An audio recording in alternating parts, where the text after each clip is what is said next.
Bien, bonjour. Donc là, nous allons débuter ce 5e cours, cette 5e leçon sur un matériau dont vous avez sans doute entendu parler, le graphène. Je pense que tout le monde en parle. Bon, en fait, je pense que j'ai été très, très modeste, entre guillemets, lorsque j'avais débuté le programme de cette année sur les matériaux carbonés. Je pensais faire une leçon sur le graphène. J'en ferai deux et je serai loin d'avoir épuisé tout le sujet, vu, vous allez le voir, le nombre de publications qu'il y a dans ce domaine.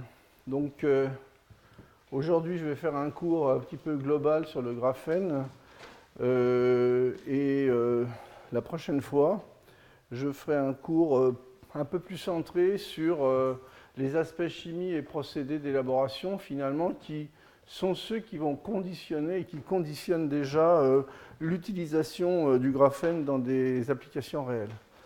Et puis la partie que j'avais prévue sur les carbones poreux, en fait, je pense que ça sera un cours beaucoup plus long sur l'ensemble des matériaux poreux que je ferai pendant une autre année. Donc le graphène. Alors, tout d'abord, en fait, bon, c'est un matériau qui finalement est assez commun. Hein, donc, c'est un matériau qui va être dérivé du graphite. Donc, je me suis permis de plagier cette phrase de Molière. Finalement, je crois que du graphène, on a tous plus ou moins fait un jour de façon inconsciente, en griffonnant finalement sur une feuille de papier. Bon, on n'avait sans doute pas les outils ni les idées pour aller chercher ce genre de matériau qui est assez extraordinaire. Alors donc le graphène et les graphites, ce sont des matériaux carbonés où le carbone est conjugué. Donc je vous rappelle simplement que les configurations électroniques du carbone, en fait c'est un système à 6 électrons. Donc les 4 électrons en rouge ici sont les électrons qui vont être partagés dans la liaison chimique. Et ils se répartissent dans des orbitales, je dirais sphériques ou je dirais oblongues de ce type-là. Et alors, dans les systèmes, je dirais, de carbone conjugué, bon, ces systèmes sont, je dirais, modélisés via la théorie des hybrides sp2. Donc, en fait, vous combinez une orbitale s, deux orbitales p pour former 3 hybrides dans le plan à 120 degrés qui vont, en fait, se recouvrir pour former un réseau de liaisons covalentes très, très solide. Et puis, il vous reste, en fait, une orbitale dans le plan qui, elle, va également se recouvrir avec un recouvrement un peu plus lâche, mais qui va être très intéressant au niveau justement des propriétés de délocalisation électronique. Donc, dans un autre formalisme, bon, c'est typiquement la molécule de benzène, avec en trait noir, en fait, les fameuses, je dirais, liaisons qui sont dans le plan à 120 degrés, et puis en trait pointillé, ça représente finalement ces liaisons qu'on appelle des liaisons pi. Alors, si vous changez, en fait, modifiez le benzène pour des carbones, vous obtenez ça. Et si vous allez une étape plus loin, vous allez obtenir ce genre de composé, un polyaromatique cyclique. Donc des polyaromatiques cycliques, bon ben, vous en connaissez déjà quelques-uns, le benzène, le naphthalène, l'anthracène, tétracène, ovalène, vous voyez, ce sont des systèmes conjugués, on retrouve finalement ce motif, je dirais, aromatique en permanence, donc ovalène, coronène, le Jean-Marilène, bien sûr, et tous les dérivés.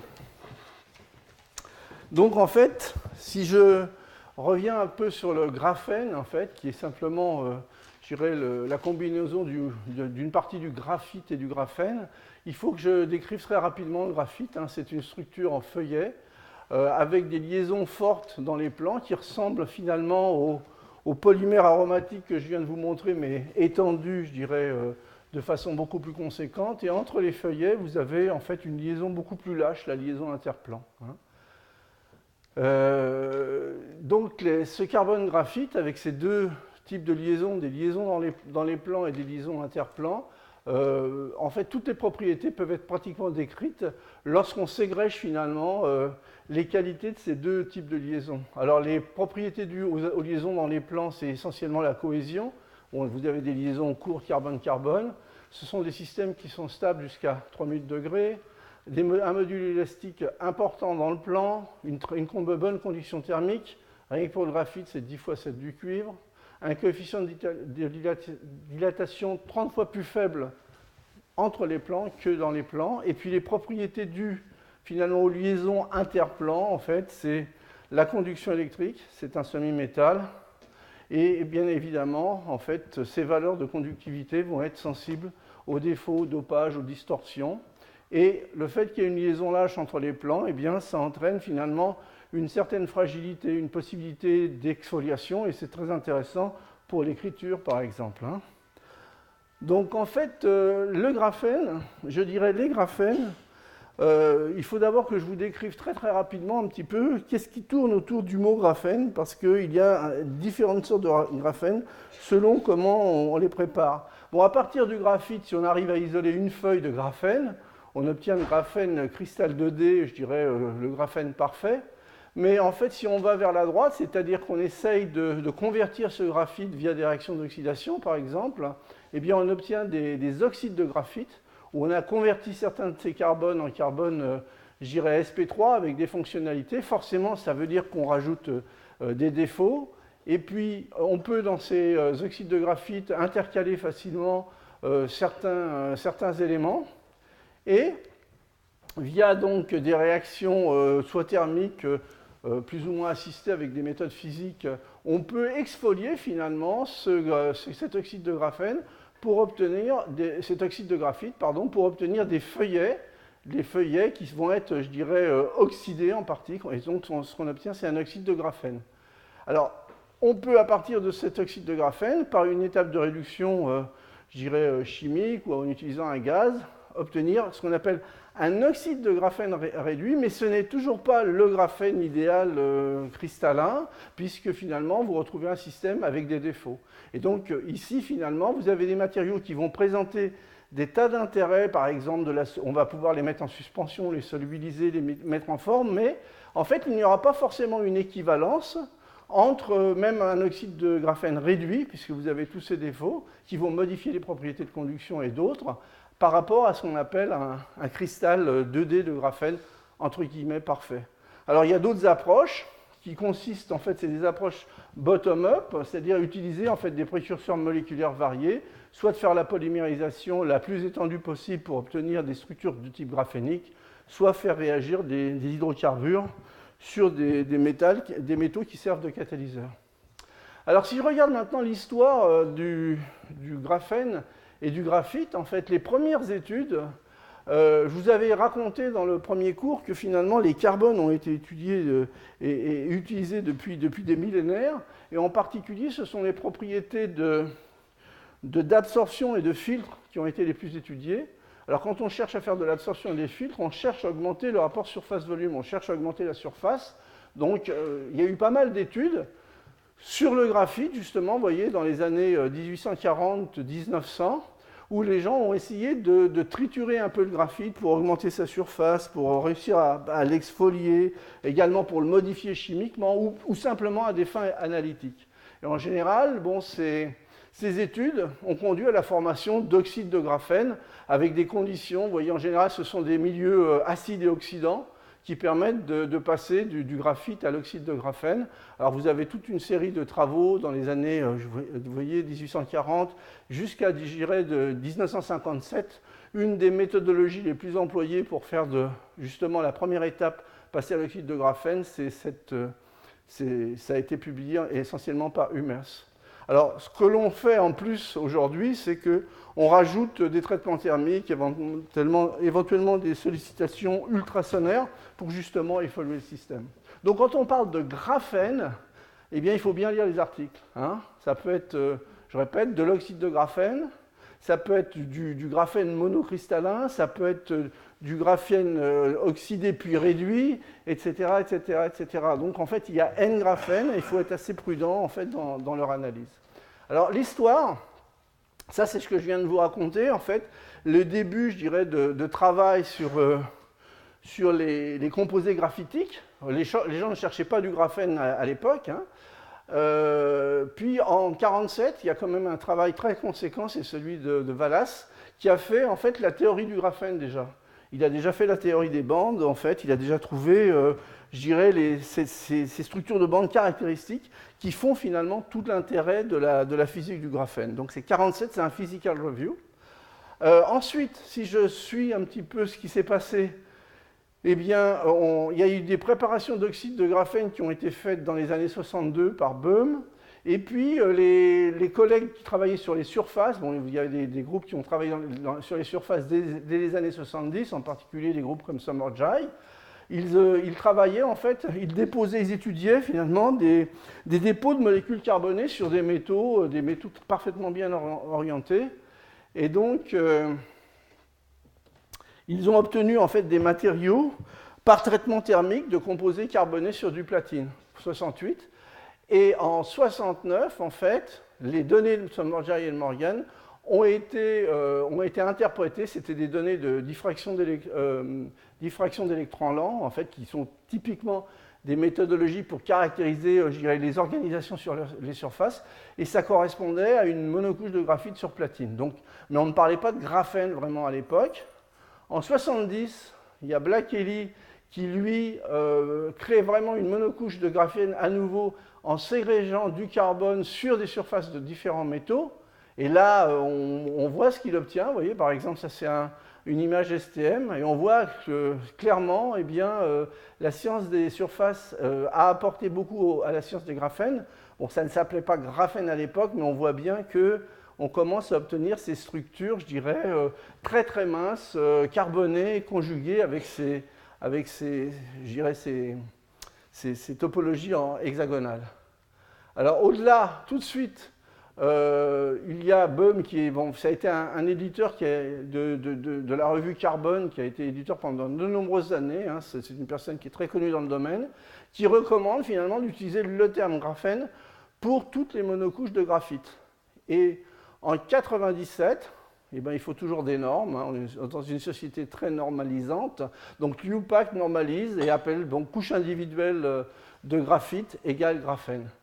En 1999, vous avez un groupe, le groupe de Ruoff, c'est un groupe qui a énormément travaillé, bon, il y a des centaines de publications sur justement la physique et la chimie du carbone. Vous voyez le titre de l'article qu'ils ont publié à Nanotechnology, Tailoring Graphite with the goal of achieving single sheets.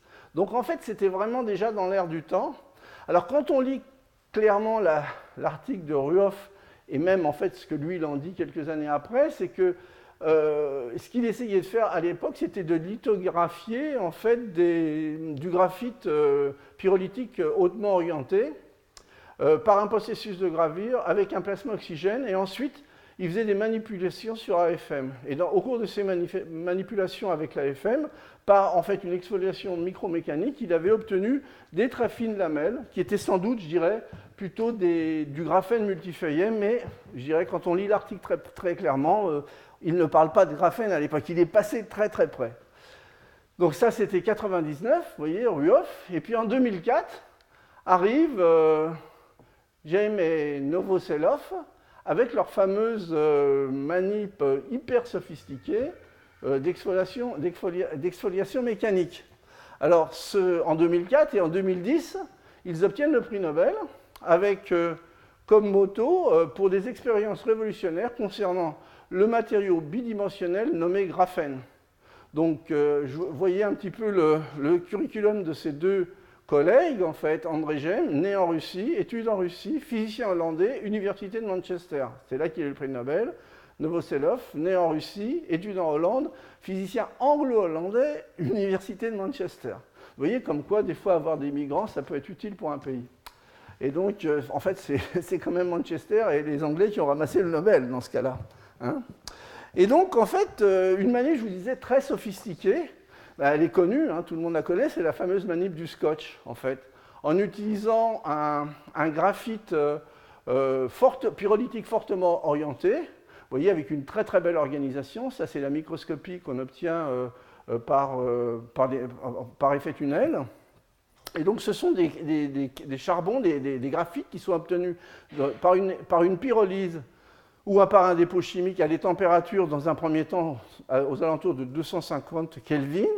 Et puis ensuite, il y a un traitement du graphite pyrolytique par un recuit sous compression qui permet justement d'obtenir ces systèmes. Et en général, ce que l'on fait quand on fait de la physique de surface sur ces produits-là, c'est qu'on les nettoie. On les nettoie avec quoi? Avec un scotch. D'accord? Et donc, ça, c'est les fameuses expériences, je dirais, du vendredi soir. Donc, je pense que ce sont les expériences les plus importantes dans les laboratoires. Ce sont les expériences du vendredi soir, c'est-à-dire celles que l'on fait, je dirais, de façon très, très créatrice. Et donc, en fait, l'idée, c'est d'utiliser un graphite pyrolytique, de coller en fait du scotch, de replier le. Vous voyez, on prélève, on détache finalement des morceaux de graphite. Ensuite, en faisant quelques allers-retours sur le scotch, eh bien, on amincit finalement les feuillets de graphite. Hein, ensuite, on peut transférer finalement le graphite sur un autre substrat, du silicium par exemple, sur silice, pour aller faire des mesures physiques. Ensuite, on nettoie et on essaye de trier au mieux. Donc, vous voyez une manip très, très sophistiquée. Alors, cette manip-là, eh bien, elle permet d'obtenir justement, de transférer sur des substrats des feuillets de graphène. Ce que vous voyez ici, tous les feuillets ne sont pas du graphène, bien entendu, mais ensuite, il faut avoir la patience d'aller regarder et de l'isoler. Mais quand on a un feuillet de graphène isolé sur un substrat, bien là, un physicien, il sait faire des belles choses, il sait faire des super manips, et ensuite, il y a eu toute la physique qui a été développée, et c'est ça qui a conduit à l'obtention du prix Nobel. Alors, c'est un matériau, le graphène, qui n'est pas toujours facile à voir, et ça, c'était aussi un... Vous voyez, ceci, c'est un cliché de microscopie en polarisation, et le graphène, en fait, il est là. Et tout ça, ce sont des débris, finalement, de graphite. Une autre façon, c'est de regarder en microscopie optique. Alors, pareil, c'est pas facile à voir. Ici, en fait, ce sont des dépôts de graphène qui ont été faits sur du silicium recouvert de couches de silice. Et lorsque la couche de silice est à 90 nanomètres, on le voit.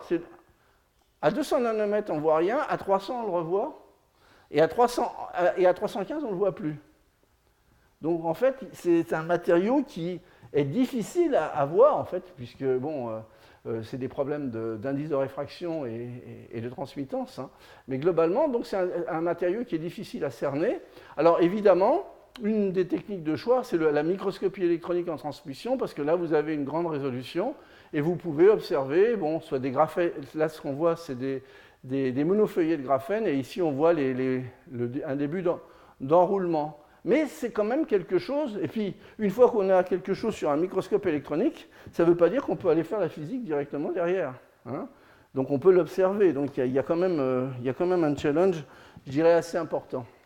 Alors pour vous donner une idée, allez chercher du graphène, mettons 1 micron sur 1 micron, sur une grille 5,5, c'est en gros aller chercher un ticket de métaux transparent sur un terrain de handball. Donc c'est pas simple, ça peut se faire, bien sûr, il faut être patient. Hein, donc, je pense que la patience est une des premières qualités du chercheur. Alors, c'est un matériau qui est fabriqué en faible quantité, qui est difficile à voir, qui ne devrait pas être stable, nous allons en parler. C'est une structure un peu particulière, qui est gage à poule moléculaire. En fait, si on regarde ça de très loin, c'est du charbon. Alors, pourquoi un tel engouement, autant de passion chez les chercheurs, ce prix Nobel, et puis vous allez le voir, énormément d'intérêt du côté également industriel? Eh bien, bien sûr, pour toutes les propriétés physiques qui en découlent. D'une part, bon, c'est un cristal bidimensionnel, hein, d'une part, composé d'un enchaînement 2D hexagonal, et donc constitué d'un seul plan d'atomes. Hein. Et donc ça, finalement, vous allez voir, ça a été prévu comme une structure qui devait être instable.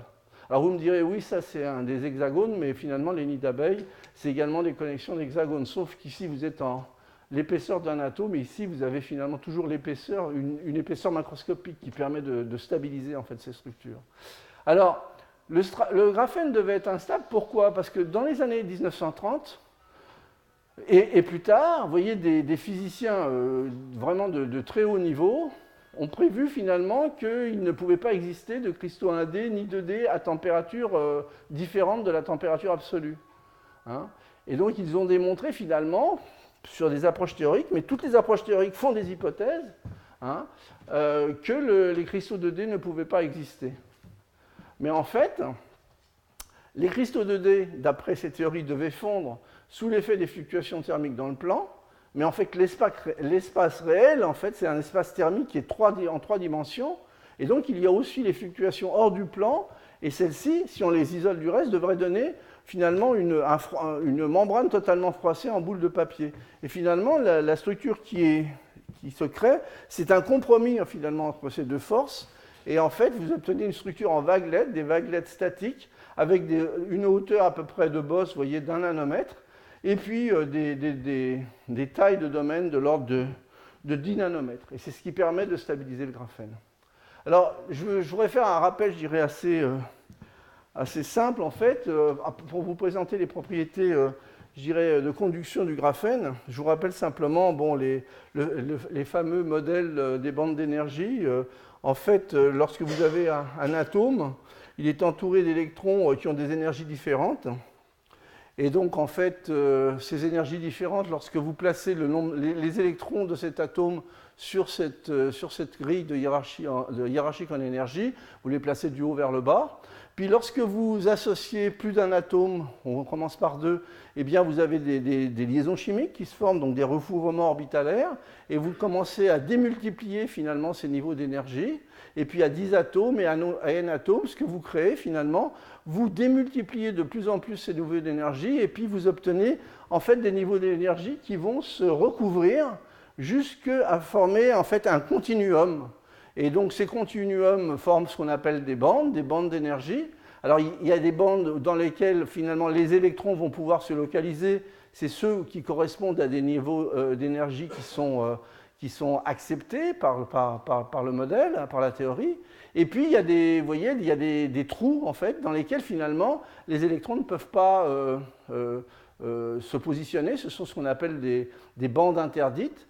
Et donc, en fait, en fonction finalement de la distribution de ces bandes de valence et de ces bandes interdites, ces bandes de valence et ces bandes de conduction, eh bien, vous obtenez différents cas de figure qui sont en général utilisés dans la plupart des cours à l'université.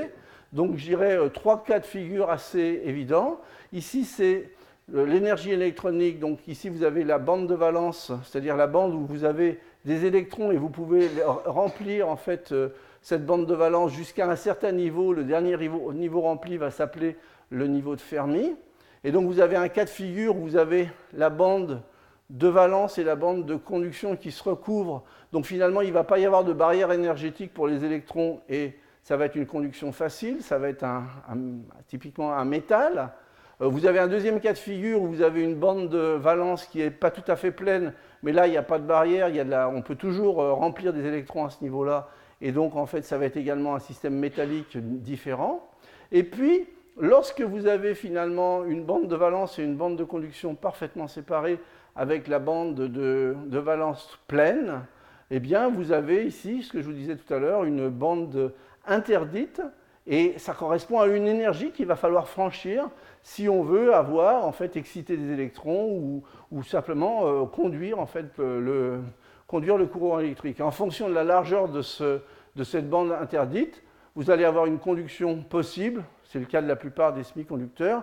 Vous avez une bande interdite qui n'est pas très très large en énergie. Et puis pour les isolants, eh bien, simplement, cette bande d'énergie est beaucoup plus large.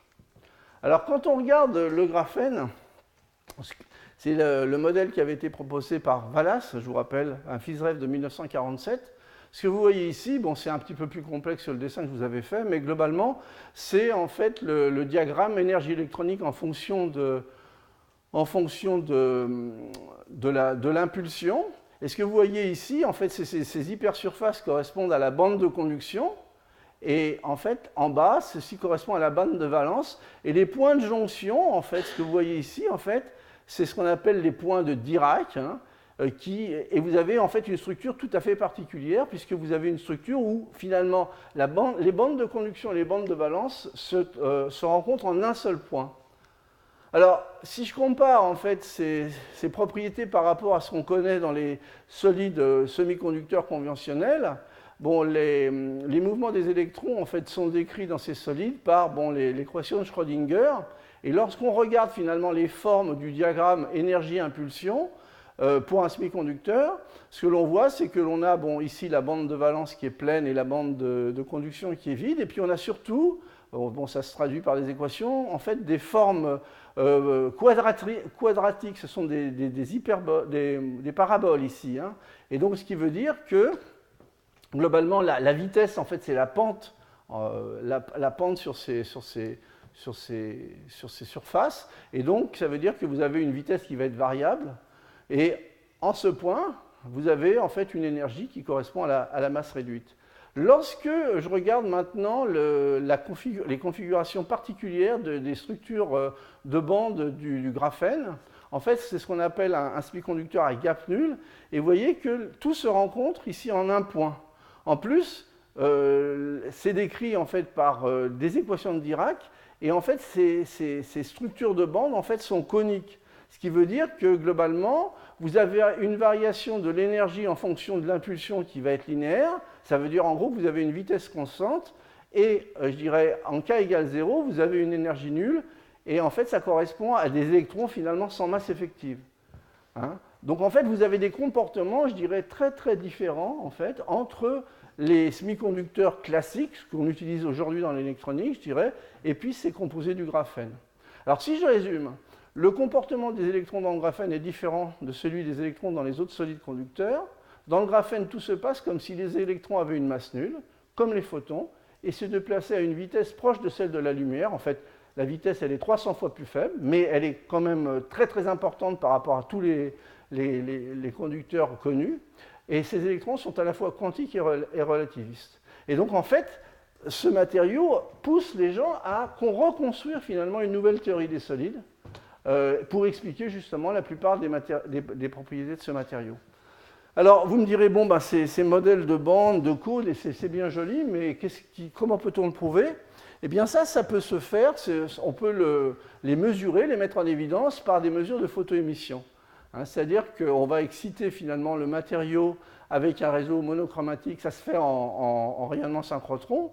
Et donc, en fait, ce que l'on récupère finalement, c'est on analyse les photoélectrons, à la fois une détection en énergie et en angle, de telle façon à reconstruire finalement le diagramme énergie-impulsion. Et ce que l'on observe ici, vous voyez, ce sont les résultats directs de la mesure. C'est-à-dire ici, vous avez l'énergie, et ici, vous avez l'impulsion. Et ce que vous voyez ici, c'est les cônes de la bande de valence, et les points les plus hauts vont correspondre au niveau de Fermi. Donc en fait, bon là, je vous ai pris un exemple plus simple, mais vous pouvez également, par rapport à une référence donnée, voir si votre niveau de Fermi a varié, ce qui va vous donner en fait une indication sur le niveau de dopage de votre graphène, par exemple. Et puis là, vous voyez deux cônes, simplement parce que ces manips ont été faits sur un graphène avec plusieurs feuillets et que les feuillets, en fait, sont désorientés les uns par rapport aux autres. C'est pour ça que vous avez finalement une variation, pas en intensité, mais simplement au niveau de l'impulsion, en fait, de la position en K. Donc, dépendance linéaire et non parabolique. Alors, c'est un matériau qui est très intéressant parce qu'il a un comportement ambipolaire. C'est-à-dire que si j'essaye de changer finalement la tension dans un système un peu qui ressemble à celui d'un transistor, en fait, je vais avoir un film isolant, je vais avoir mon graphène et une grille. Et donc, si je polarise mon graphène de façon positive ou négative, eh bien, je dirais, lorsque la tension de la grille va être négative, je vais dépléter finalement ma bande de valence. Et en fait, ce sont les trous qui vont être porteurs de charge. Donc, je vais en faire un semi-conducteur P. Et puis, lorsque je retourne finalement, je bascule la tension dans l'autre sens, à ce moment-là, je remplis la bande de conduction. Et ce sont les électrons qui vont être les porteurs de charge. Donc, je peux passer par une simple polarisation à un semi-conducteur de type N, à un semi-conducteur de type P. C'est un peu un principe de... On peut voir ça comme un principe de vase communicant. Je mets le robinet et je remplis plus ou moins. L'un des désavantages du graphène, mais qui commence à être résolu, c'est que justement, bon, il y a jamais un régime où on peut, dans le graphène, je dirais parfait, un régime où on peut avoir un courant nul. Et ça, si on veut faire des transistors, ça peut être une gêne. Simplement parce qu'un transistor, il faut qu'il y ait un switch on-off entre deux résistances. Et si vous avez toujours du courant, eh ben la valeur du switch ne sera pas vraiment parfaite et intéressante. Donc dans certains cadres d'application, ça peut être une gêne, et donc il va falloir modifier le graphène pour qu'il rentre finalement dans ce cadre. Alors au niveau des propriétés électroniques, mobilité du graphène mesurée aujourd'hui, c'est 15 cm² par volt par seconde. Théoriquement, les limites, c'est 200 000. Donc, vous voyez, c'est un matériau qui, à cause de ses propriétés électroniques, est très attractif pour l'électronique, mais haute fréquence, typiquement des fréquences aux alentours du terahertz. Les porteurs de charge sont capables de parcourir des distances importantes sans être diffusés. C'est ce qu'on appelle un transport balistique et à température ambiante. Les vitesses des électrons ne sont pas celles des photons, mais quand même, je dirais, ce sont des vitesses des électrons très conséquentes. Et en plus, bon, il y a des propriétés magnétiques, c'est-à-dire qu'il y a des propriétés, quand on associe la conduction électrique à un champ magnétique, bon, on a un effet Hall qui est quantique. Je ne rentre pas dans ce genre de détails, mais en général, c'est un effet qui est observé. En fait, c'est une quantification des niveaux dans les bandes, hein, qui est observée en général pour certains semi-conducteurs et à des températures de l'ordre de 4K, de température de l'hélium liquide. Pour le graphène, c'est un phénomène qui est observé à température ambiante. Donc en fait, ça vous place tout de suite le type de matériau. Alors je vous ai parlé donc des transistors. Hein. Transistor est une porte, il faut une porte qui soit ouverte ou fermée. Et donc en fait, il faut arriver à remoduler finalement la partie, je dirais, haute conductivité, quel que soit le système du graphène. Alors ça peut se faire par le dopage. Hein, en dopage à l'azote ou au bore. Donc on transforme finalement en un semi-conducteur un petit peu moins bon, en créant finalement des hétérogénéités en transformant certaines liaisons, je dirais, SP2 en SP3. Donc typiquement, quand on passe d'un très beau graphène à un graphène d'oxyde réduit, on va avoir des pertes et on va pouvoir travailler là-dessus.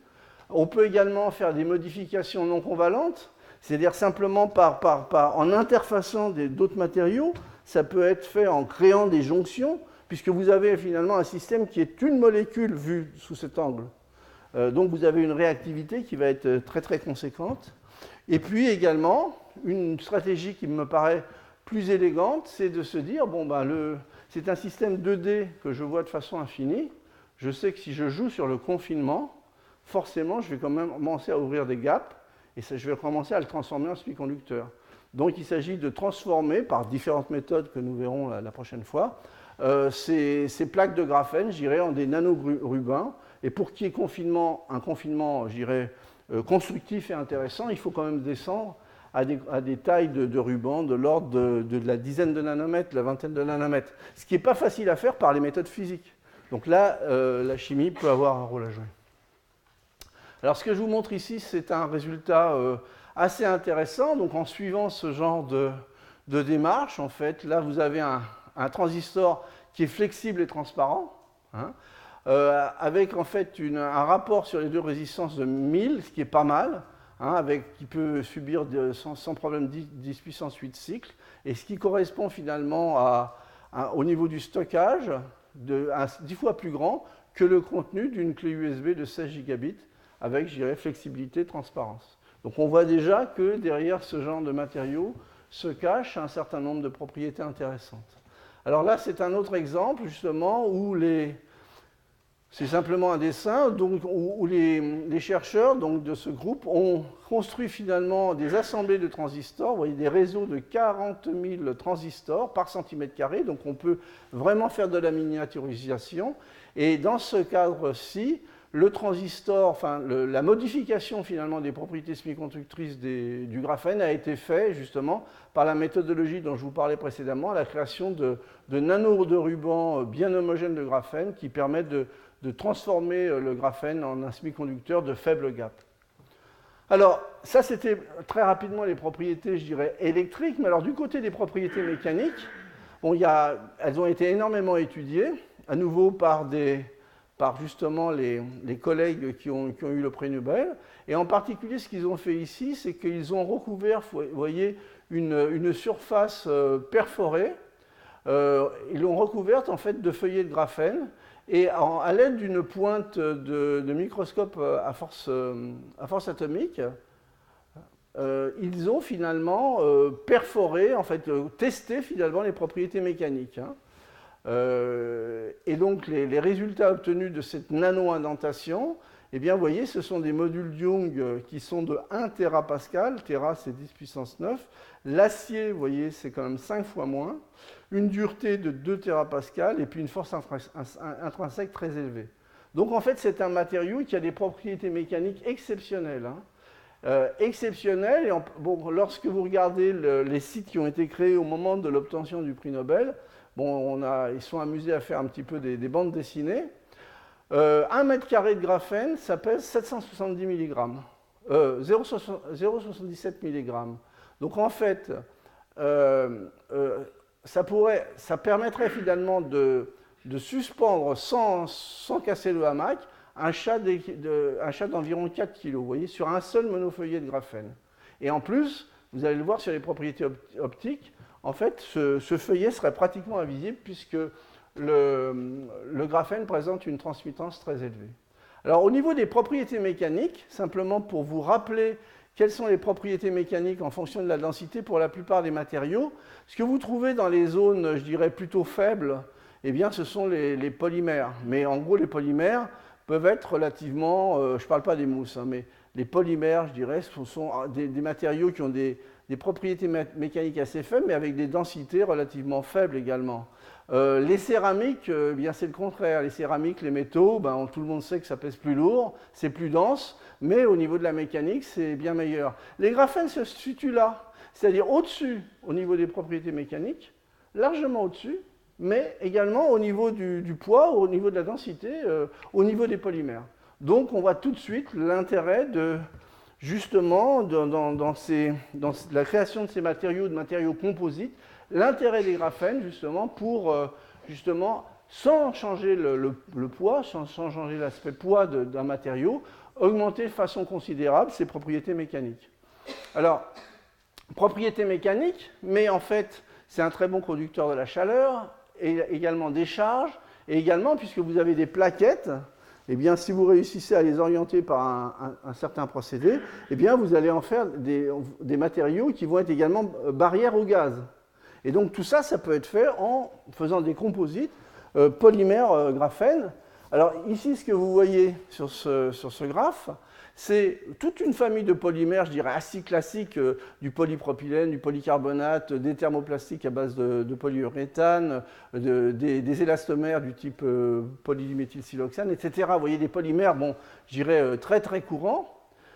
Et ce que vous voyez ici, c'est le seuil de percolation, c'est-à-dire la quantité en fraction volumique de graphène que l'on doit mettre dans le matériau de façon la plus homogène possible, de telle façon à ce que finalement, si j'ai une électrode d'un côté et une électrode de l'autre, et finalement à travers de l'ensemble de matériaux, j'ai passage vraiment d'un courant. Hein, c'est ce qu'on appelle un seuil de percolation vu simplement. Alors, ce qui est intéressant ici, c'est que vous voyez, les fractions volumiques sont très petites, la plupart en dessous de 2% en volume. Donc pour des petites quantités de graphène, vous obtenez ce fameux seuil de conduction électrique, seuil de percolation. Mais si c'est vrai pour la conduction électrique, ça veut dire que ça sera également vrai pour les aspects thermiques.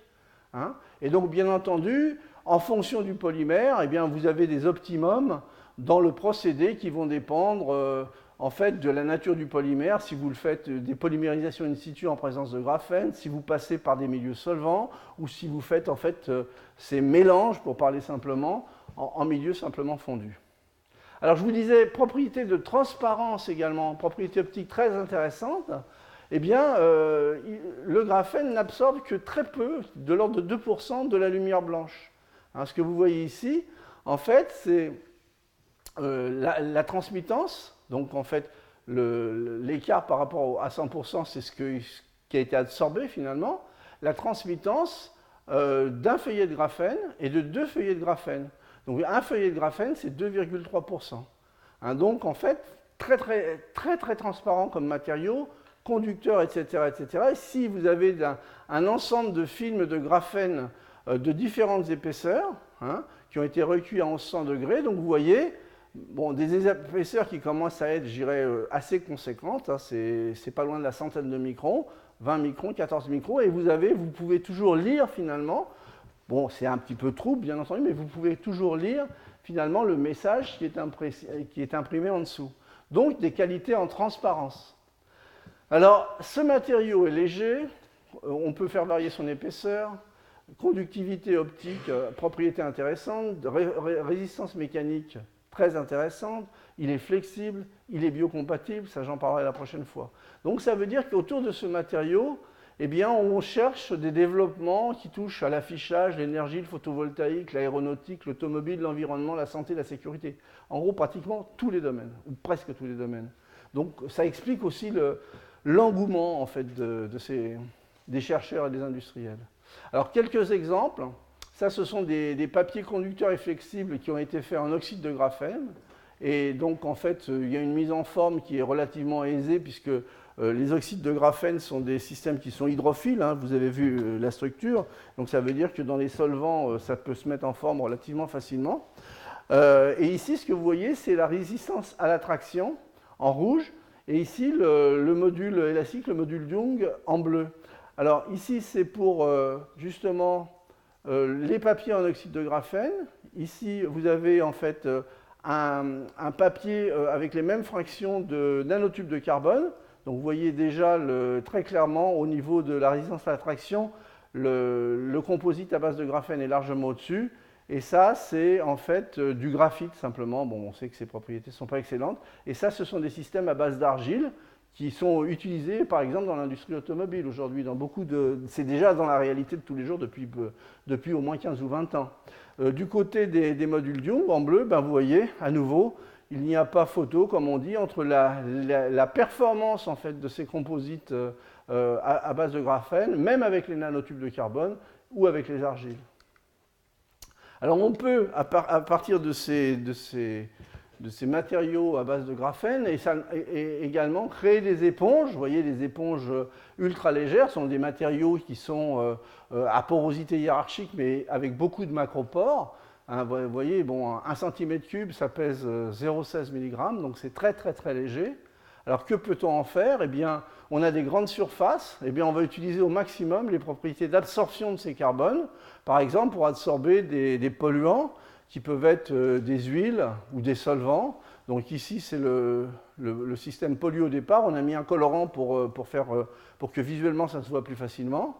Et puis là, au bout d'un certain temps, vous obtenez finalement, vous avez piégé l'essentiel du polluant à l'intérieur de ce genre d'aérogel monolithique. Et là, vous avez finalement ici les prises en poids, c'est-à-dire les possibilités d'absorption, vous voyez, pour des huiles, pour du kérosène, pour de l'huile de pompe, du dodécane, du chloroforme, enfin, des tas de matériaux qu'on souhaite très souvent isoler, avec des prises de poids qui vont de 2000 à 8000%. Donc en fait, ce sont des systèmes qui sont très efficaces pour récupérer finalement des polluants. Des polluants qui sont, pour la plupart, dans les exemples, sont plutôt hydrophobes. Alors les applications, eh bien, on en trouve dans le domaine spatial, l'automobile, bien sûr, de ces composites, parce qu'on couple allègement, propriétés mécaniques. Dans les avions, on commence à y réfléchir sérieusement et dans certaines prothèses. Alors il y a d'autres propriétés qui sont développées sur ces matériaux-là. Ce sont les propriétés, finalement, vous avez une membrane moléculaire, et donc ça va être un filtre d'une très bonne qualité, finalement. Et donc ces matériaux-là vont être utilisés pour faire de la séparation, au moins au niveau des laboratoires, hein, je ne dis pas que c'est utilisé au niveau industriel encore, hein, ou bien en tant que capteur. Alors ça, ce que vous voyez ici, c'est un travail de modélisation de la désalinisation de l'eau de mer, en fait, en créant à travers des feuilles de graphène des pores de 25 angstroms. Hein, et donc, en fait, ces pores peuvent être soit hydrogénés, soit hydroxylés, c'est-à-dire qu'on va changer la balance hydrophile-hydrophobe du pore.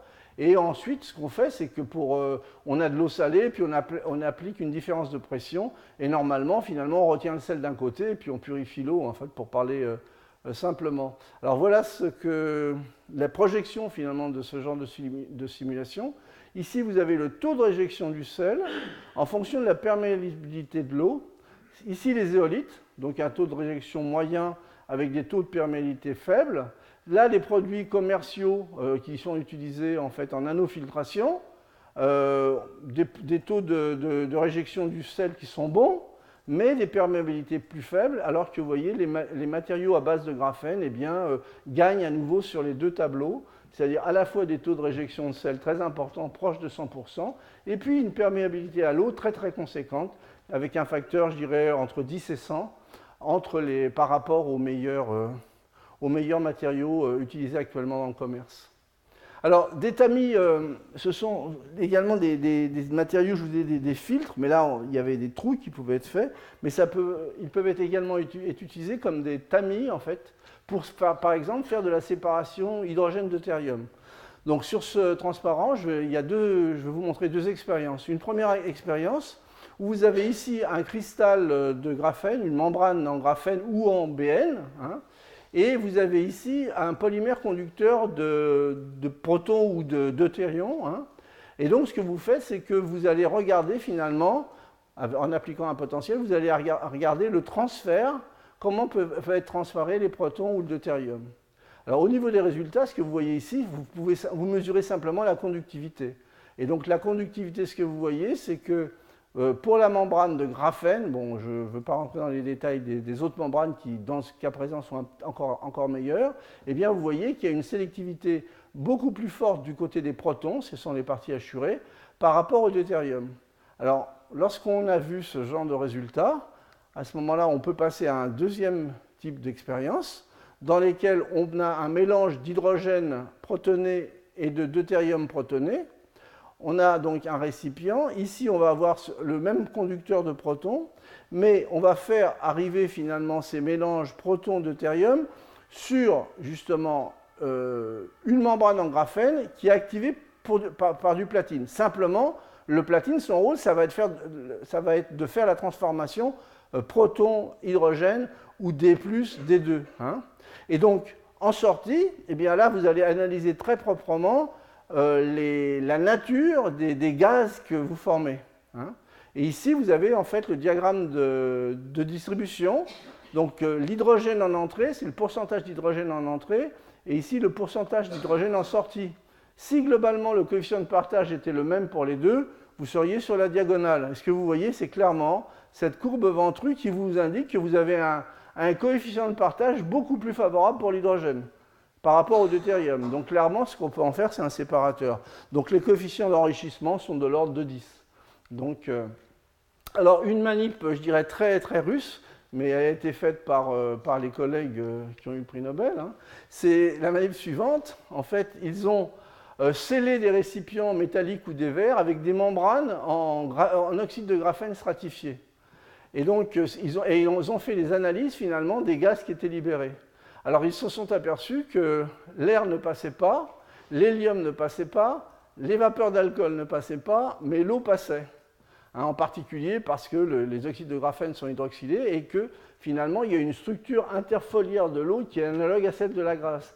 Donc, c'est un filtre, je dirais, très hermétique. Alors, évidemment, l'application du vendredi soir, vous comprenez ce que ça peut être, eh bien, ça peut être une distillation un petit peu particulière, et comme les collègues sont russes, eh bien, ils ont tout de suite pensé à un alcool qui est relativement connu du côté du Grand Est. Alors, je vous disais que ce sont des systèmes moléculaires, hein, donc ça veut dire qu'on va avoir à la fois les propriétés d'un solide avec tout ce que je viens de vous dire, propriétés électriques, thermiques, optiques, mais globalement, lorsque ce solide va interagir avec un autre corps, une molécule ou même une autre interface, eh bien, il va y avoir une sensibilité de moléculaire, une très forte sensibilité. Ce qui veut dire qu'on va pouvoir en faire forcément des capteurs assez intéressants. Alors, quelques exemples. Ici, c'est un capteur à base de graphène. Hein. Donc, c'est un graphène qui est 2pp. Donc, en fait, globalement, on arrive à intégrer finalement ces feuillets de graphène, vous voyez, à une échelle qui est relativement petite, hein, quand vous comparez par rapport à une pièce. Enfin, vous avez une descente en échelle qui est assez conséquente. Et donc, lorsque ce capteur, en fait, vous avez forcément un système d'électrodes qui vous permet de mesurer la résistance à travers le film. Lorsque ce capteur subit finalement l'arrivée d'un gaz qui est un attracteur d'électrons, eh bien, vous avez, vous voyez, une variation, une chute à chaque fois que vous faites rentrer du gaz attracteur, une chute de la résistance. Et lorsque vous avez un gaz comme l'ammoniac qui est donneur d'électrons, eh bien vous obtenez finalement une variation de la résistance dans l'autre sens. Mais ces variations vous permettent finalement de capter le signal. Alors un autre exemple de capteur, qui est un capteur qui peut être utilisé pour les solvants, pour différents types de solvants, ou pour à nouveau en fait des halogènes comme le chlore. Donc ici en fait on part d'un graphite qu'on exfolie par des méthodes dont je discuterai la prochaine fois. On fait un oxyde de graphite qu'on réduit avec de l'acide ascorbique. Bon, c'est de la vitamine C, ça tout le monde le sait. Et vous obtenez, vous voyez, un oxyde de graphène réduit qui n'est pas tellement hydrophile, et donc il décante. Et donc là, pour le remettre en suspension, pour faire un procédé à partir de ça, eh bien, vous ajoutez un tensioactif. Ça vous permet de faire une dispersion colloïdale. Et après, bon, vous pouvez faire par exemple de l'impression jet d'encre pour déposer finalement cet oxyde de graphène réduit à peu près sur n'importe quel substrat, remettre les contacts électriques derrière et en faire un capteur.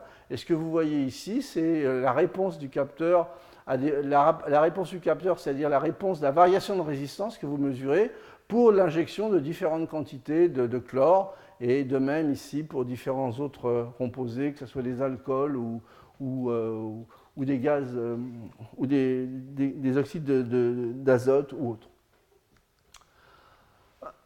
Capteur de contrainte. Cet exemple, je souhaitais vous le montrer parce qu'il est assez intéressant. En fait, c'est un capteur qui va vous permettre justement de capter toutes les contraintes dans toutes les dimensions. Et donc, il est fait de la façon suivante.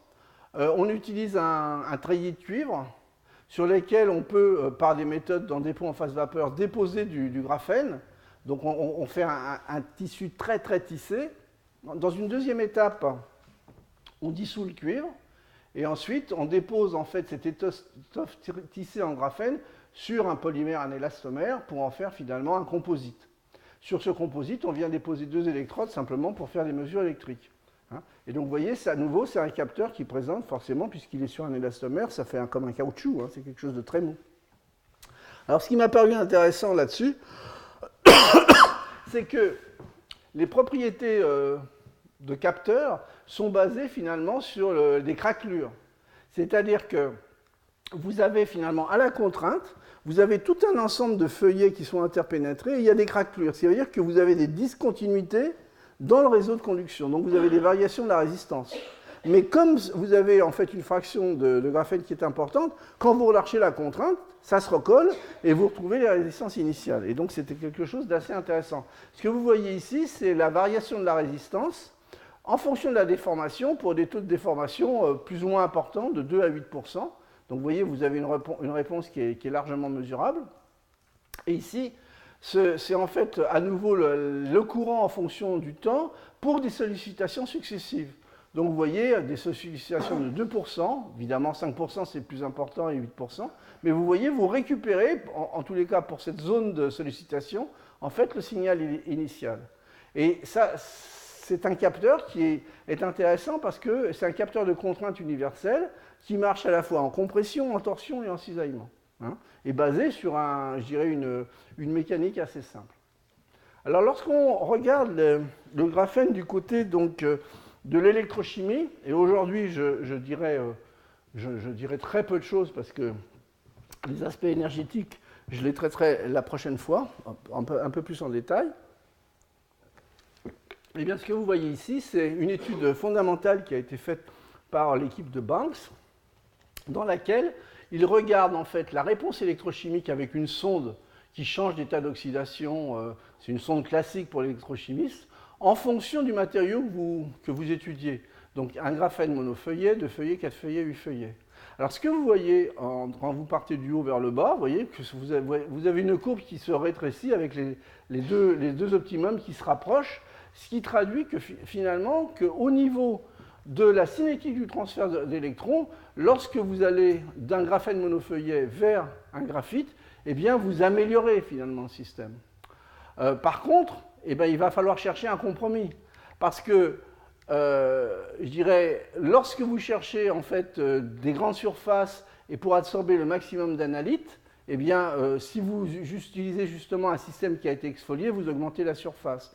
Donc en fait, dans un certain nombre de dispositifs électrochimiques, c'est peut-être pas intéressant de se battre pour le monofeuillet de graphène, mais plutôt vers les multifeuillets de graphène, qui vont être un bon compromis entre, je dirais, une cinétique de transfert d'électrons optimale, comme on en voit à l'école, et un matériau qui justement a une grande surface et une grande sensibilité.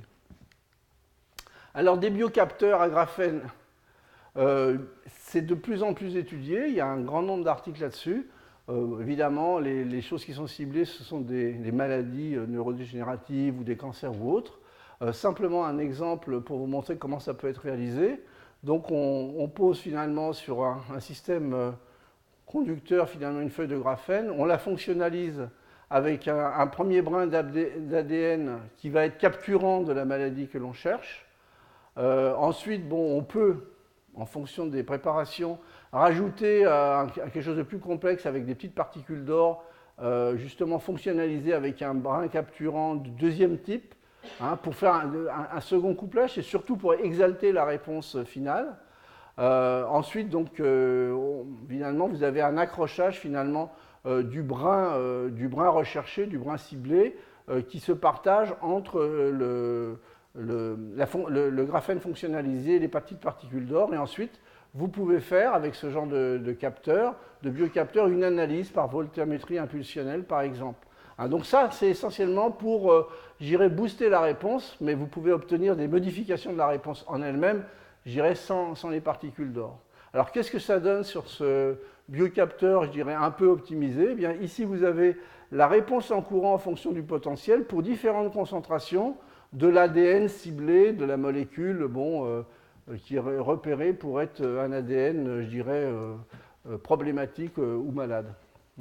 Et donc, ce que vous voyez ici au niveau de l'intensité de courant, en fonction des concentrations, ce qui veut dire qu'avec ce genre de méthodologie, vous pouvez avoir des sensibilités qui sont subnanomolaires, c'est-à-dire inférieures à 10-9 mol, c'est-à-dire des sensibilités qui sont relativement conséquentes, hein, et qui vont être forcément bien sélectives, puisque là, c'est la qualité de votre assemblage supramoléculaire entre l'ADN ciblé et l'ADN capturant qui va faire la différence.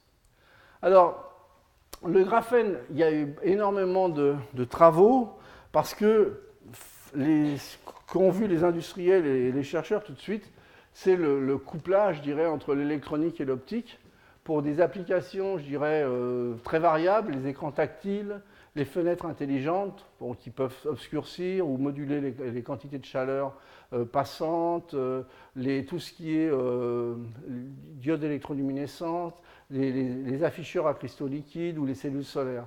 Donc en fait, tous ces systèmes-là n'ont pas les mêmes contraintes de conductivité et de transparence. Globalement, ce que vous voyez ici, c'est les contraintes de résistance de la feuille que vous voulez obtenir, de graphène, hein, par rapport finalement au type d'application. Donc globalement, au niveau de la résistance, elle va être de plus en plus petite, donc vous avez une contrainte de plus en plus grande ici.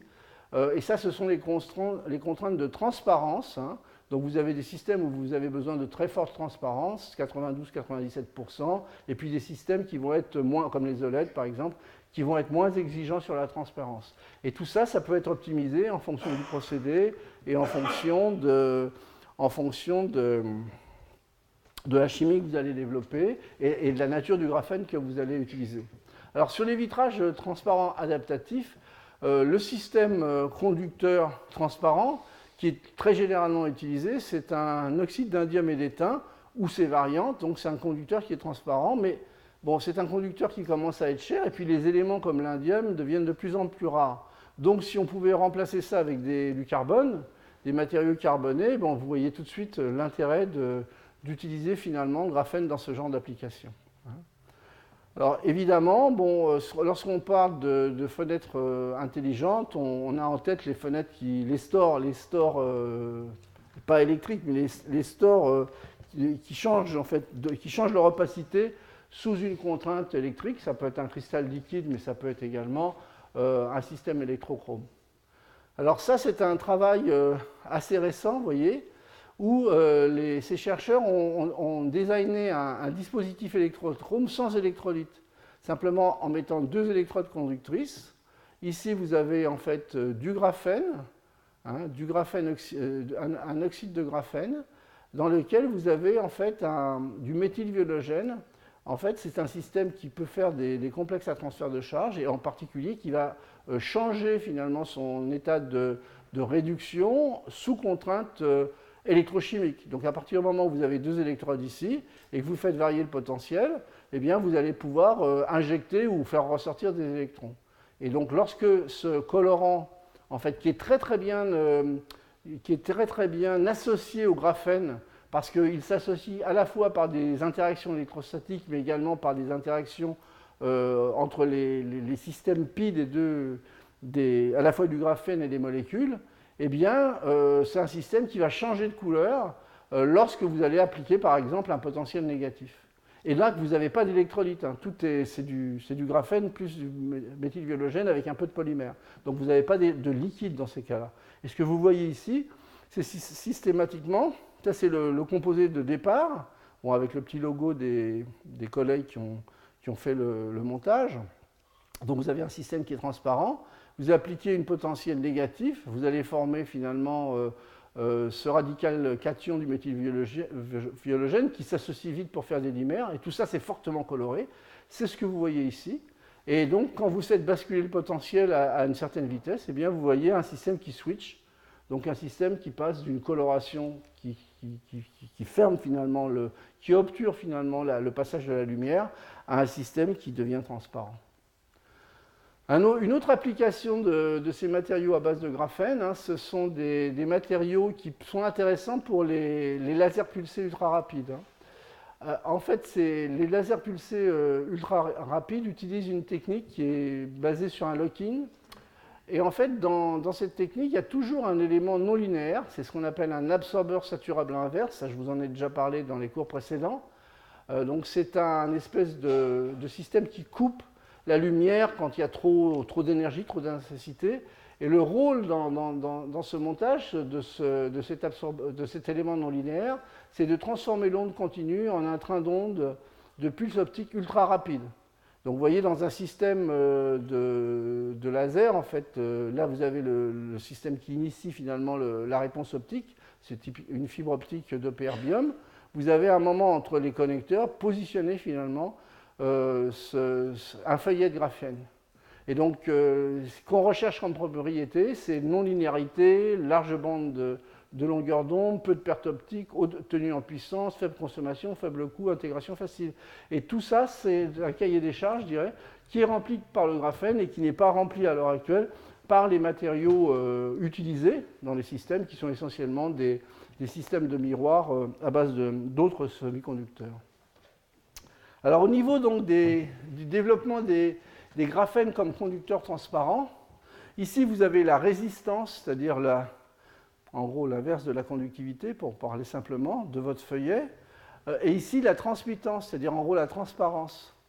Et ce que vous trouvez sur ce graphique, qui est relativement récent, hein, ça c'est une étude bibliographique très récente qui a été faite au niveau de l'Europe, ce que vous trouvez finalement, c'est que ce sont toutes les données de 2015 trouvées sur différents articles, différents travaux de publication au niveau du graphène.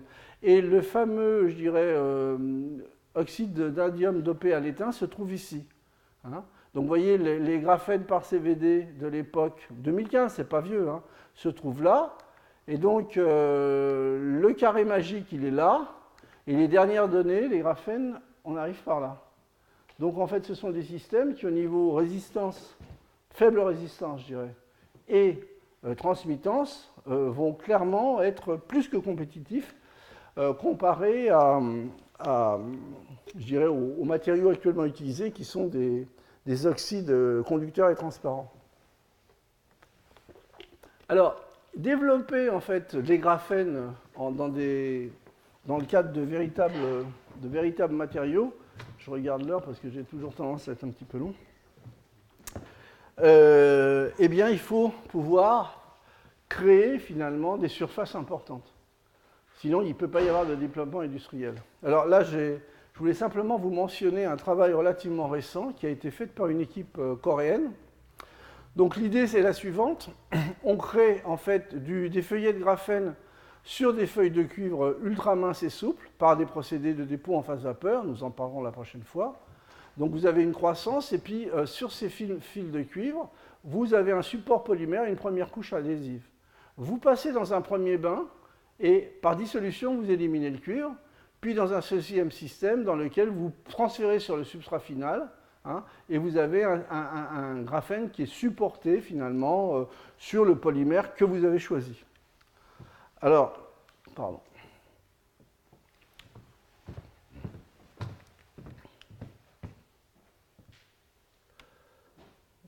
Je vais peut-être aller un peu vite. Voilà. Donc, voilà. Donc en fait, ce que l'on peut obtenir par ce genre de méthode qui a été développée, vous voyez, ce sont des systèmes transparents et flexibles avec des tailles, vous voyez, 75 cm dans la largeur. Donc ça commence à devenir relativement sérieux pour faire des dispositifs.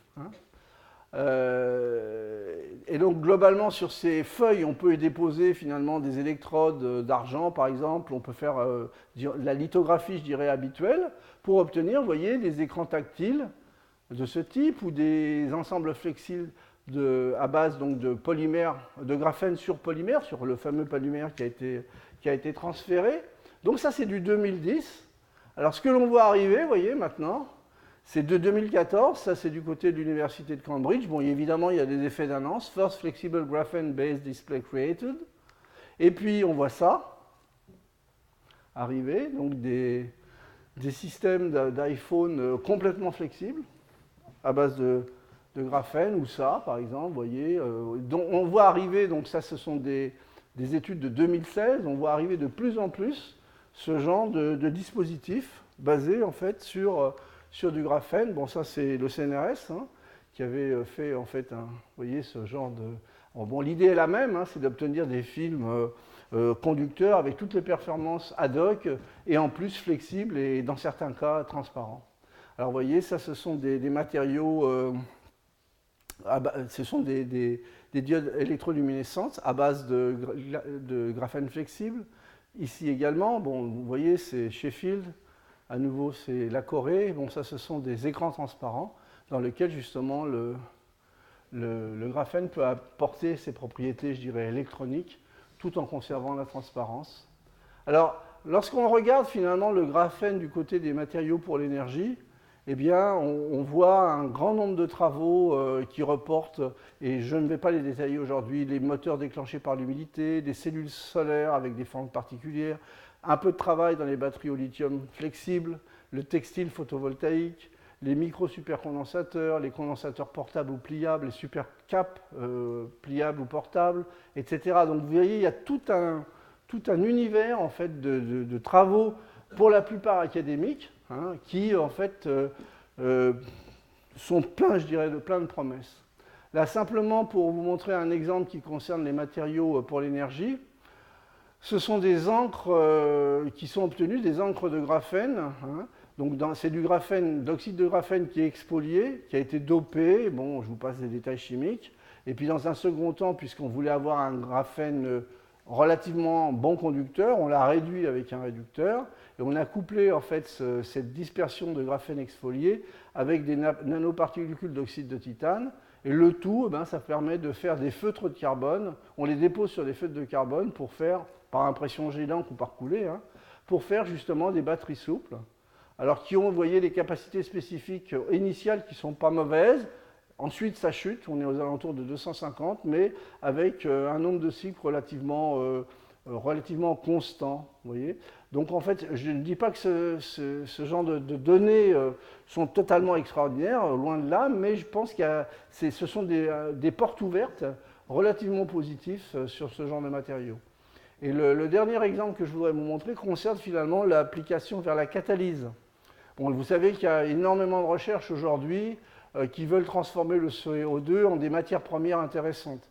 Bon, l'une des difficultés, et il y en a d'autres sur ce genre de modification, c'est que d'une part, il faut le faire dans des conditions, je dirais, acceptables au niveau économique, Et donc, on va utiliser pour ces transformations-là des catalyseurs, mais ces catalyseurs, donc d'une part, il faut qu'ils présentent des rendements élevés, mais en général, ils sont relativement peu sélectifs, c'est-à-dire que vous pouvez avoir des mélanges de produits qui ont tous, je dirais, leur intérêt, mais globalement, il faut mieux s'arrêter vers cela, je dirais, pour que ça soit vraiment valorisable dans un premier temps au niveau industriel.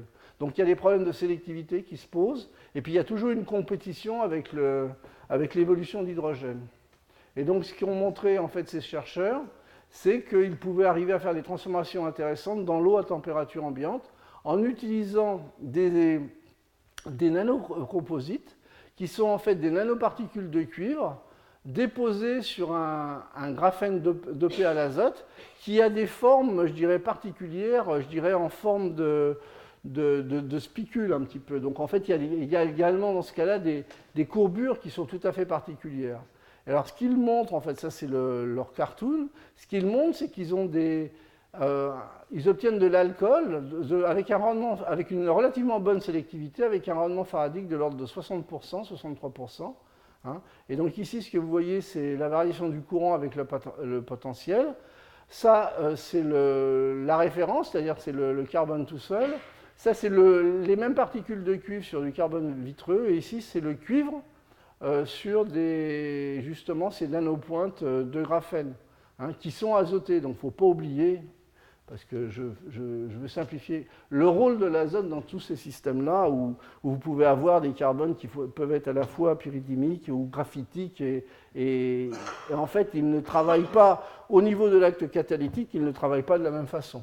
Mais c'est important d'optimiser finalement ces rapports, plus le fait qu'il y a un métal. Et donc tout cela, ce sont des travaux qui actuellement sont développés dans de nombreuses équipes, parce que le cuivre, c'est un métal peu coûteux, ce n'est pas un métal noble. Le carbone, c'est également très peu coûteux. Et en fait, si on arrive à faire des températures relativement décentes et dans des milieux, je dirais, relativement verts, comme dans l'eau, des transformations de ce type avec des bonnes sélectivités, eh bien, ce sont des résultats qui, au niveau, au tout du moins appliqué, et même fondamental, parce qu'il y a énormément de questions qui sont soulevées dans cette problématique. Alors, les graphènes, rêve, réalité, effet d'annonce. Alors là, si vous allez regarder sur Internet, vous allez en voir énormément. Les fameuses Tesla qui auraient des batteries, qui seraient super batteries avec du graphène. Bon, moi je pense que c'est des effets d'annonce. Vous avez également du côté de BASF ou du côté de Nokia, vous voyez des recherches. Mais ça va être développé assez vite, je pense, hein, dans lesquels vous avez ce que j'appelle le i2, hein, pas le iPhone, mais le i qui fait tout. En fait, il fait tout ce que fait le iPhone, il est pliable, en plus flexible, capteur de l'environnement, analyse de tout votre environnement, analyseur également de vos propres modalités, de votre tension, de tout ce que vous voulez. Et donc ça, bon, je dirais que ce n'est pas du rêve, c'est peut-être dans les 10 prochaines années ou plus tard. Hein. Et là, c'est une Smart for Vision, où en fait, globalement, elle va marcher uniquement à l'énergie électrique avec des sources solaires, avec des systèmes également intégrés de capteurs d'analyseurs pour un maximum de sécurité, donc de l'électronique. Une construction légère, optimum au niveau mécanique et légèreté, donc vous avez vu l'intérêt des composites, et puis une gestion bien intégrée de la température, justement en utilisant des matériaux composites avec des composés, je dirais, à base de carbone. Le graphène fait partie des candidats, c'est tout ce que je peux vous dire aujourd'hui. Donc, les graphènes, matériaux du futur proche, oui, il y a des domaines où c'est clairement, ce sont clairement des domaines sur lesquels le graphène va avoir des répercussions importantes. En tant que semi-conducteur, vous voyez, transistors plutôt haute fréquence, haute vitesse, les capteurs, ça paraît évident. La mise en forme facile, quand je dis le graphène, c'est les graphènes, bien entendu, les encres des pâtes conductrices, les barrières, les filtres, les dissipateurs de chaleur, également les lampes, les composites, bien entendu, composites relativement peu coûteux, mais à nouveau, le coût, c'est associé à une meilleure connaissance de la chimie et des procédés. Dans le domaine de l'énergie, bien entendu, il y a déjà énormément d'études académiques dans ce domaine. On devrait voir apparaître dans le futur des matériaux à base de graphène. Alors, lorsque je vous avais parlé des nanotubes, la dernière leçon, je vous avais montré l'évolution en fonction du temps, des publications et des brevets. ce que je vous avais dit, bon là c'est le démarrage donc, des travaux de NEC et d'IBM, hein, donc avec la mise en évidence des nanotubes monoparois. Vous avez vu une grimpée qui s'atténue avec des taux de publication de l'ordre de 16 000 par an. C'est pas mal. Hein. Donc du côté des brevets, hop, on arrive à un plateau. Alors du côté des graphènes, eh bien, au niveau des publications, ça continue à monter. On est à plus de 23 000 par an. C'est énorme. Ça, c'est l'histoire du scotch. Là, c'est le prix Nobel. Vous voyez, hop, c'est parti ensuite. Au niveau des brevets, c'est pareil. Vous avez en gros 2 à 3 fois plus de brevets qui sont pris aujourd'hui autour, je dirais, des développements qui concernent les matériaux d'une façon très large à base de graphène. Alors, quels sont les défis? Bon, il reste également énormément de défis, je dirais, académiques au niveau de la recherche. Au niveau donc des développements, si on veut vraiment utiliser ces matériaux, clairement, le couplage chimie, procédé, qualité et coût, en fait, tout ça c'est fortement relié. Et donc il reste énormément de défis en synthèse et en procédé, c'est-à-dire produire du graphène avec la qualité nécessaire, les propriétés pour l'application ciblée de façon contrôlée, arriver en fait par les procédés à optimiser le coût en énergie et la transférabilité technique. Parce que ce que je vous ai montré, c'est qu'il n'y a pas qu'un graphène, il y a plein de graphènes, et tous, quelque part, peuvent être utiles en fonction donc, de la propriété physique que vous ciblez. Alors, sur ce graphe, et je vais arrêter là, je me suis amusé à reporter finalement la qualité du graphène, mais la qualité vue par le physicien. Hein, c'est-à-dire le système qui conduit très bien. Ça ne veut pas dire que c'est celui-là qui va être utilisé. Hein. Et puis ici, le coût et la facilité de production en masse. Alors vous voyez clairement que la grande qualité, mais alors production en masse, c'est le scotch. Parce que là, on peut aller chercher le feuillet de graphène sur lequel on va faire une superbe physique.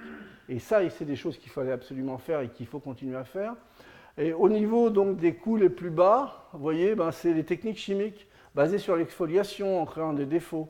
Et donc tout ça, bon, si c'est un peu mieux compris, un peu mieux travaillé, ça devrait pouvoir permettre de remonter en fait, le long de cet axe.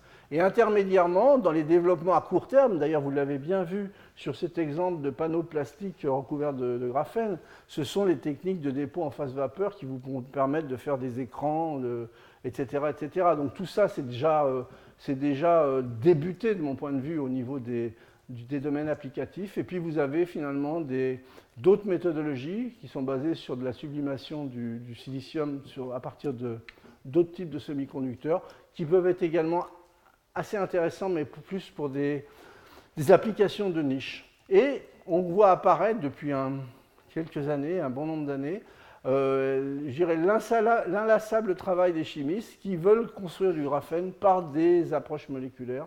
Et là, on voit déjà apparaître des résultats intéressants. Bon, ça reste pour l'instant des travaux qui sont très très académiques, mais qui sont très très, très importants de développer. Bon, eh bien, je vais arrêter là mon exposé. Vous voyez globalement où ça se trouve. Hein, pas cher, facile, mais la qualité souvent moyenne. Un peu plus cher, mais de très bonne qualité, excellente qualité. Et ici, bon, ben, on est à peu près par là en ce moment avec les matériaux faits par assemblage. On devrait pouvoir monter, je dirais, relativement raisonnablement et éventuellement shifter vers la gauche dans les années. Mais ce sont des travaux qui ne demandent pas 2 ans. C'est des travaux de beaucoup plus longue haleine, bien entendu. Mais moi, ce sont des aspects qui m'intéressent énormément. Voilà, donc le développement des graphènes, il faut également des moyens. Et nous parlerons des moyens la prochaine fois, parce que vous verrez que les moyens ne sont pas répartis dans le monde de façon très équilibrée, même si l'Europe a fait un très très gros effort en mettant beaucoup d'argent sur la table. On est encore loin du compte par rapport aux autres continents. Donc ça, ce que vous voyez ici, c'est en fait l'Institut national du graphène qui a été construit à Manchester, justement, suite finalement au boom provoqué par les prix Nobel. Et donc, c'est un institut toutes les activités sont centrées sur le graphène, nombreux chercheurs, nombreux matériels, nombreux équipements et nombreux moyens. Voilà. Eh bien, je vais arrêter là cette leçon et je vous remercie pour votre attention.